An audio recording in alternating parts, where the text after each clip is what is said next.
All right. So I am excited to be here and share with you guys, even in this short time, even if it's, we're doing it through this medium, Zoom. I mean, I'm sure by now everybody's gotten used to Zoom.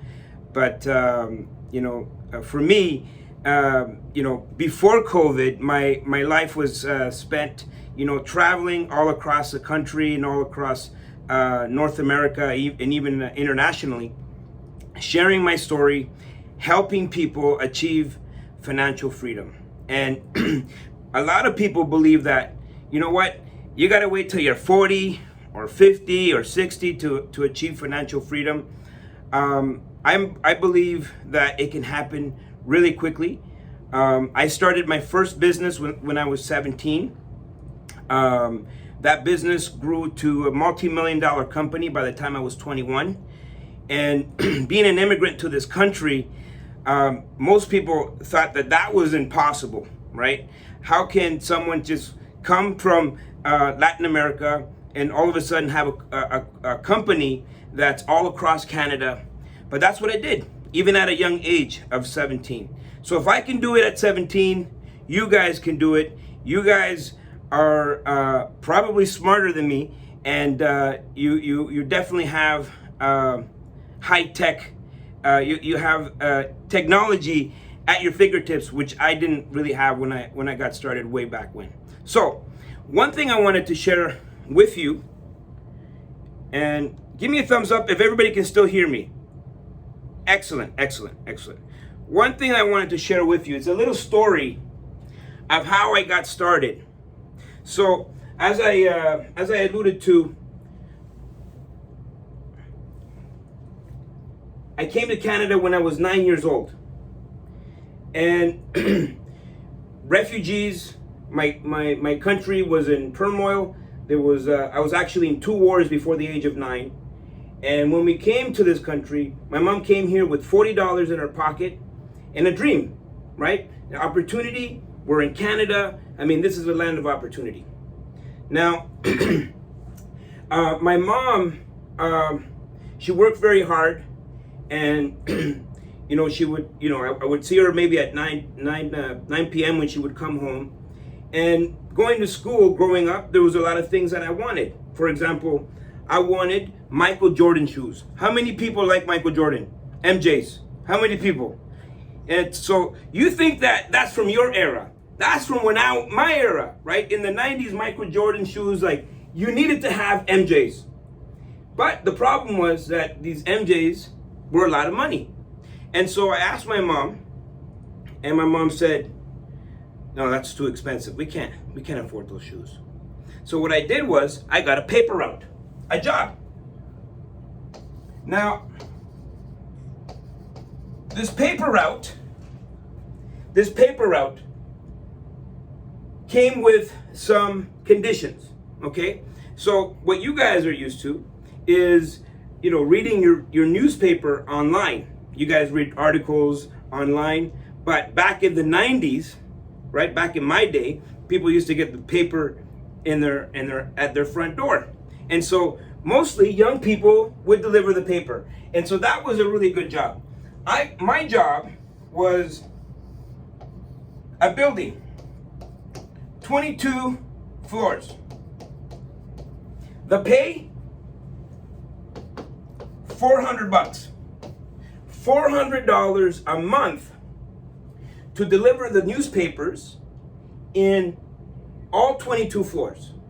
Now, to a 12-year-old boy, $400 a month is a lot of money, even in this day and age, right? If you're 12 years old, you're making $400 a month, you're like, whoa, I have some money. Now, the problem with this $400 is that the delivery of the papers were after 3 p.m., after school, and after 7 a.m., Saturday and Sunday. Now, to you, that's not a big issue. But I want you to think before the internet, right? After 3 p.m., And Saturday mornings, this is the best cartoon watching time. You guys know this. Now, you guys now have the luxury of the internet, right? But for me, you know, I was giving up. I had to sacrifice watching cartoons to go and deliver papers. But now I'm making $400 a month. But I had to give up something really special to me. But I could buy some MJs. Now, I talked to my friend Johnny. I said, Johnny, I have a deal for you. How about I give you $200? I'm going to give you $200, Johnny. And the job is to deliver these newspapers 3 p.m. after school and in the morning, Saturday, Sunday. $200, that's a lot of money to a 12-year-old boy. And guess what he said? Yeah. So he took the job. In essence, he became my first employee. And so now I'm making $200. I'm making $200 a month.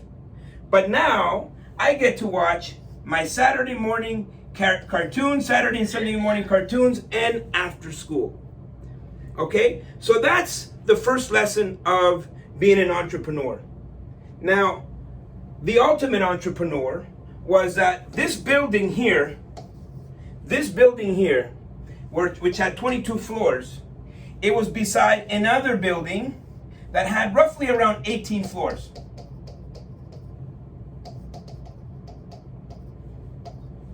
So, how about I go and ask? So this was the local newspaper here, and the driver would drop off the bags of newspapers, and then we would pick them up, and then we'd go deliver them. I said, "Who's doing this paper route?" And he said, "Oh, this is Abdul, and he's giving up the paper route." I said, "Give me that paper route. How much does it pay?" He said, $300. I said, "Perfect."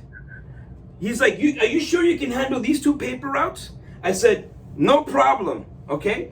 Now I have myself an enterprise, right? I got $300 over here, and then I'm charging $400, but I'm really netting $200 over here. And so here I got Johnny, and here I have David, which I said, "Hey David, how would you like to do the newspapers?" He said, "Well, what do I have to do?" "Well, after school, in Saturday mornings and Sunday mornings, you deliver the paper in this whole building. How much are you gonna pay me?" He said, "I'll give you $150. So now, I'm 12 years old, guys. I'm 12 years old. I've discovered that I can make $350 a month without doing anything. And this was the lesson, okay? I learned this at 12 years old.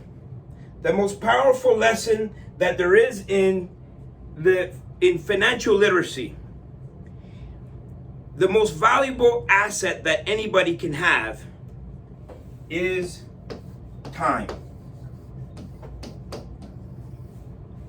That is the most valuable asset that anybody could have.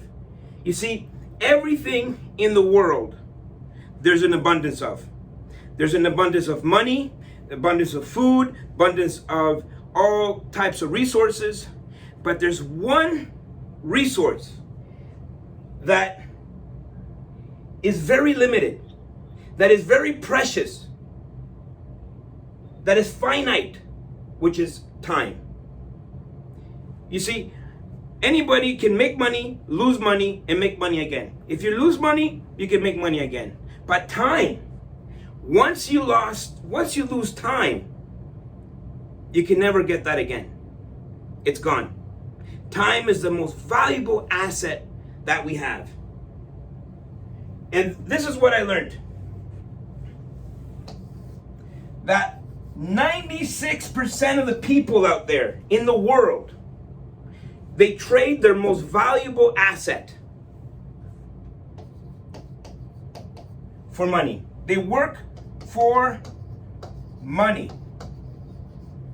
96 of the world trades their most valuable asset, which is their time, for money. 4% of the world, 4% of the world understand the value of time, and they buy other people's time. They own other people's time. Someone like Richard Branson that employs 100,000 people around the world. How much time does Richard Branson own? And so the 4%, these are your ultimate entrepreneurs. The people that understand the value of time, and they buy someone else's time, just the way I bought Johnny's time and I bought David's time. Those are the first lessons that someone needs to understand when it comes to being an entrepreneur. So, because we don't have enough time, I mean, I wish I could be here all night with you guys, but we'll just cover a few things, and by the end, I'm going to leave it open for some questions, so you guys can, start to think about some of these concepts. So we'll talk about becoming. What does it really take to become the ultimate entrepreneur? What is the ultimate entrepreneur, and what does it take? What is the mindset that someone needs to have in order to become the ultimate entrepreneur? The differences between consumer mindset versus investor mindset, okay? So the consumer wants to buy a pair of MJs, where the investor invests in a pair of MJs to resell a pair of MJs to somebody else and make a profit. We'll talk about the biggest myths when it comes to investing in business. We'll get into a little bit of history on money, and then we'll end up with the wealth cycle. I think this is going to be an important one to you because for me, it doesn't matter what age, whether you're 20, 21, 22, 30, 45, 60, you're going to have to take actions, and there's certain steps that you're going to have to take. Then we'll have some question answer at the very end. You guys can, if you guys are following along, you can take notes and you can ask me questions at the end. One thing that I don't want is for you to leave here tonight without having all of your questions answered. So whatever it takes, we'll be here. Now, does that sound exciting to you guys? I don't know. If you're ready, say, I'm ready. All right. Okay, so let's get started then. We're gonna pull up the PowerPoint here, and we're gonna talk about. Let me see here. Slideshow. Give me thumbs up again if you can see my slideshow. Thumbs up. Excellent. Well, so this is what we're talking about. We're talking.